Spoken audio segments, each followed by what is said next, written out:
بسم اللہ الرحمن الرحیم۔ حدیث نبوی۔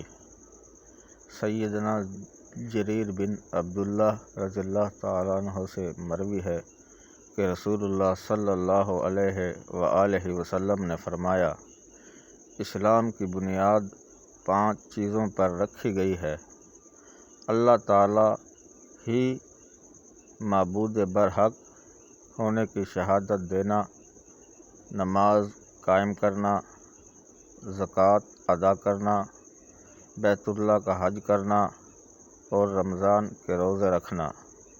حدیث نمبر 79، کتاب مسند احمد، درجہ صحیح۔